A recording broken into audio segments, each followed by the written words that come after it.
Alright, so episode 1 of Spawn Season 2 kicks off with Home Bitter Home, and this episode really focuses on the fight between Spawn and Chapel, and that's really it in terms of this first episode's main story arc. It's the fight between Spawn and Chapel in the alleyways, which for the most part is lifted from the comic books, but when you watch it from the TV, from how the TV show set up Chapel, it kind of feels a little disorienting.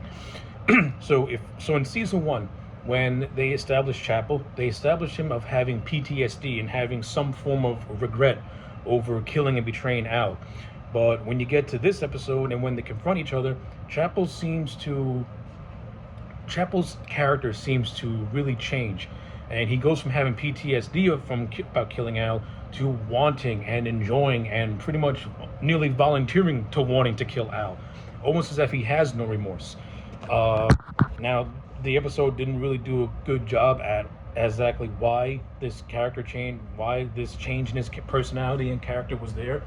Then again, if you're familiar with the Spawn comic books, they've always been known to retcon things that they set up just for the sake of retconning things. But as an overall fight, it was okay for what it was. It was more psychological than it was actual ground and pound. I do like the scene where Spawn goes into Chapel's head and he pretty much destroys his head and he pretty much destroys his mind. I thought that was actually pretty interesting. And the side story between Terry Fitzgerald unraveling the mystery of the missing arms and connecting him to Jason Wynn, that's also starting to pick up steam because now Jason's going to be on to Terry. So yeah, that's going to lead now that storyline is starting to pick up steam. But in terms of everything else, that's really all this episode has to offer. For a season premiere, it doesn't really do a lot. It sets up one storyline, and then another storyline kind of ends in a very just ends. Like stuff with Spawn and Chapel just ends with Chapel wandering the streets of New York, completely disoriented and screaming out, "He's alive! He should be dead! He's alive! He should be dead!" But yeah, that's basically it for the season premiere of season 2. Okay, let's talk about episode 2, Access Denied. Much like episode 1, not a whole lot happens in this episode. Some of the major highlights are as follows. Chapel is in police custody, and Sam and Twitch are going to be investigating him. That opens the doors for some interesting things. I'm really curious to see how all that plays out. Al has nightmares about Terry and Wanda, and Clown pretty much plants the seeds that Terry knew about Al's death and pretty much wanted it to happen, so that way he can have Wanda for himself. Of course, when you get to the end of the episode, that was proven to be false, as Terry never betrayed Al. He had no idea of Al's betrayal, and he essentially kept his word to Al that he would always keep Wanda safe. Therefore, being the only true friend Al really had. So, that was okay. But the bulk of this episode is really just one big giant chase between Wynn and Terry, and Wynn sending a bunch of mercenaries to try and capture and kill Terry. And it's in this episode where Terry finally proves that Wynn is responsible for all the cover-ups and conspiracies that's been going on since the start of season 1 with the missing guns and everything like that. And Wynn is doing his own thing by trying to frame Terry for being in bed with an arms dealer himself. So it's all one big giant political conspiracy. But yeah, that's really all episode 2 has to offer. Like I said, from a story standpoint, a couple of little things here and there happen, but overall, this is just one big giant chase. And not for nothing, it's more or less very entertaining. The animation's well done. The voice acting is really top notch. This is a very Terry focused episode, so Spawn's in it very, very little. But it's fun. It's nice seeing Terry get his own little development. And we finally do get a face-to-face between Spawn and Terry. So it'll be interesting to see how that gets played out as the season goes on. But overall, I think episode 2 is an improvement over episode 1, but still doesn't really offer much in terms of a long-term story thing. Okay, episode 3, Colors of Blood. This is another episode where not that much happens. So let's just go over the major highlights and get this over with quickly. The episode basically establishes that Jason Wynn is now starting to wrap Wanda into his little chase with Terry. So that's that. It's interesting to see where that goes from. Sam and Twitch are nowhere to be found in this episode. The stuff with Chapel is nowhere to be found in this episode.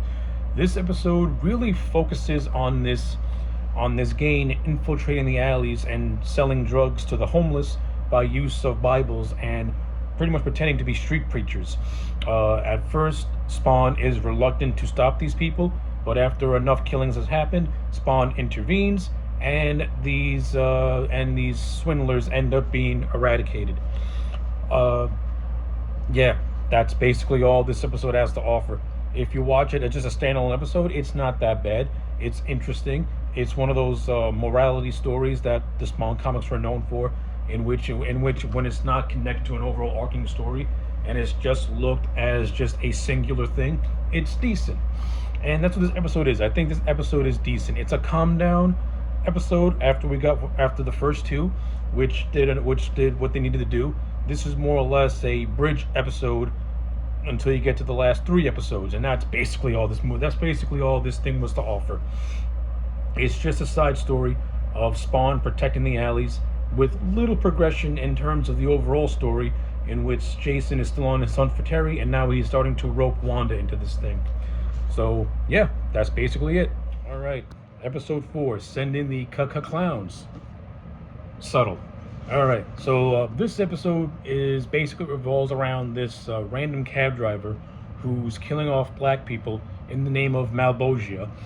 Terry is still on the run from Jason Wynn, and now Jason is fully using Wanda as his best pawn in order to get the Jason. This ultimately leads to Wanda getting into a conflict with Jason's men who are on her tail, until she's eventually saved by Spawn, who scares the living daylights out of her. So that's interesting. Wanda and Spawn finally have a face-to-face confrontation. Let's see how this plays out. So that was good stuff. Now, in terms of that was the B plot. The B plot I thought was actually really solid. You got some good progression.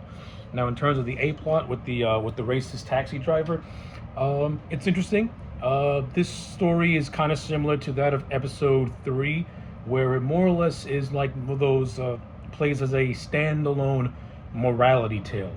So you got this cab driver who's going around killing black people in the name of Malbogia. But it's stated in voiceover that he's not doing it because he gets pleasure out of it. He's doing it because something is driving him to do it. This eventually leads him to kidnapping Terry, and Terry, being more resourceful than most of the people that this guy has come across with, is able to thwart him. Of course, this evil taxi driver comes face to face with Spawn. The taxi driver tries to appeal to Spawn, but Spawn has none of it, and Spawn kills him off in the classic Spawn way. So this guy has an abandoned building where all the people he's killed are hanging from nooses. So Spawn, ever the master of the ironic death, does the same thing to him, and that is how the episode ends. Overall, I think episode 4 is one of the better episodes of the season so far. I enjoyed it. I like it. It's a dark episode. It deals with a serious subject matter. It doesn't make light of it. You got some good stuff is going on with Jason Wynn, Wanda, and Terry, and yeah, I'm really looking forward to the last 2 episodes and how this season comes to a head. I think season 2 so far has started off slow, but now it's starting to get going now that we're in the home stretch. All right, so the penultimate episode of season 2, entitled Death Blow, sets up all the pieces in place for the season finale. So quick highlights. The character of Lisa Wu is introduced, who is an investigative reporter who is trying to piece together all the crimes that have been taking place lately in Crime Alley concerning the reporters, and also Billy Kincaid and his kidnapping of Cyan and the connection with Wanda and stuff like that. So it's gonna be interesting to see where her storyline goes in season 3. Also in this season, Terry is arrested by the cops who are working for Chief Banks, who in turn is under the thumb of Jason Wynn. So yeah, things are really starting to pick up. And Wanda is attacked by a couple of Wynn's men who invade her house, and until Spawn arrives and stops them. This leads to a confrontation between Spawn and Wanda, which does not go the way Spawn thought it was going to go. But you do have this really nice moment that's a callback to season one, where Cyan sees Spawn and where Cyan sees her mother crying, and questions why she is crying, and Wanda's begging Spawn not to hurt her daughter. But Cyan assures her that that's the sad man, the one that saved her from Billy Kincaid in the season finale of season one. Yeah, those are pretty much the really big takeaways for the penultimate episode, for the episode of Deathblow. It sets up everything for the finale. It does what it needs to do. It puts everything in place, and yeah, that's basically it. Oh, and side note, Sam and Twitch also make the return, and they're launching an investigation to the racist madman from the previous episode. And another side note, this episode is also establishing the fact that Jason Wynn's been having some really weird dreams that take him back to ancient times. Yeah, it's going to be also interesting to see how all that comes together as well. All right, the season finale, Hell's a Poppin'. So basically, this entire episode revolves around Jason Wynn having his first confrontation with Spawn. It's also shown to us that these dreams that Wynn has been having, in which he hears this mysterious voice, has been Spawn's all along. And that face-to-face confrontation between Wynn and Spawn has been building up since season one, and it finally happens here, and it was okay for the most part. I enjoyed it. I like seeing Wynn, who is a guy who always has everything under control, but the second he loses maybe a slither of that control, he almost goes into like a crisis mode, so to speak. Like, whenever something starts to unravel, whenever Jason Wynn loses his grip on something, you can clearly see the paranoia take form, and I like seeing that. It makes Jason Wynn, it kind of makes a stoic character like Wynn become a ticking time bomb when his back's against the wall. We also get more stuff with Lisa Wu, who is continuing her investigation of Rat City. She interviews Wanda, and then she gets information from Sam and Twitch. So her storyline is also starting to heat up, as she's going to be making her connections really, really soon.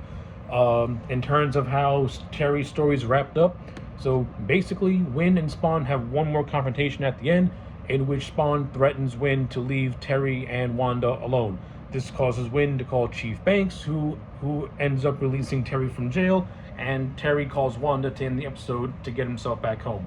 But the big takeaway from this is Clown meeting with Jason Wynn at the end of the episode, after more or less harassing him all throughout the episode, and now a partnership between these two is going to form, which is going to be similar to how it was done in the Spawn movie and in the comic books. So overall, I think the season finale of season 2 was okay. It's not as good as the finale of season 1, but for season 2, which has been a mixed bag to begin with, it was alright for what it is. And yeah, so in terms of how I thought about season 2 from an overall story standpoint, I'm gonna give it a 6.5 out of 10. It's not as good as season 1. I'll say this: the first 2 episodes of the season are okay, though not that great. I think episode 3 is solid, but doesn't really do much. Like, to me, once you get to episodes 4, 5, and 6, that's when this season actually picks up, and it has a decent conclusion to the storyline, but at the same time, it sets up for what's going to come in season 3. But yeah, I just think 2 has a lot more filler and tells the story at a much more sluggish pace, as opposed to season 1, which felt more consistent. So yeah, that's that. Additional notes: the animation is much more refined in this season. The voice acting once again is top notch. I don't really care for the characterization of Spawn in season 2. He feels more like his comic book counterpart, in which he's not doing much. Like in season 1, I felt like Spawn was going into action without action having to come to him. And in this season, he kind of doesn't do anything. Like the only time Spawn goes into action if it's people he cares about are being attacked. But when it comes to Rat City, he hardly ever does anything proactive until Cog kicks him in the ass and tells him to do something. Speaking of which, the stuff with Cog and Spawn in this season is relatively okay. Cog at the end of towards the end of the season, Cog reveals to Spawn that he was once a soldier of Malboja, but he fought and got his soul redeemed. Hence why he's now on Earth and he's trying to mentor Spawn to do the same thing. But he's still doing his good old, you're playing into their hands, you're doing this and you're doing that. So that is what it is. The way Clown was used in this season, not as good at how he was in season 1, but still okay. Like the interesting stuff with Clown is really what's going to happen with him and Jason Wynn, because because I like how they did it in the movie, and for the most part it was done okay in the books. I mean, in the books, Jason Wynn becomes the anti-Spawn, but I know that does not happen in the show, because I remember bits and pieces of this show. A lot of it is like rediscovering gold to me, because I don't remember a whole lot that happens in it. But I know for a fact Jason Wynn does not become the anti-Spawn, aka the Redeemer. But I think so. I don't even remember what happens to Jason Wynn in this show, to be honest with you. So rediscovering it in season 3 is going to be it's going to be interesting. The stuff with Terry I thought was okay for the most part. Wanda was done well, and the introductions of Lisa Wu can be interesting. Sam and Twitch I thought were very underutilized in this season. But I do know season 3 is where they pick back up again, especially when Chief Banks becomes becomes the butt of their investigation. So yeah, like to me, season 2 felt more like a setup for a much better season that's to come. So yeah, those are my overall thoughts on Spawn season 2. Let me know yours in the comment sections down below. Like the video and subscribe, and I'll check you back next time for more.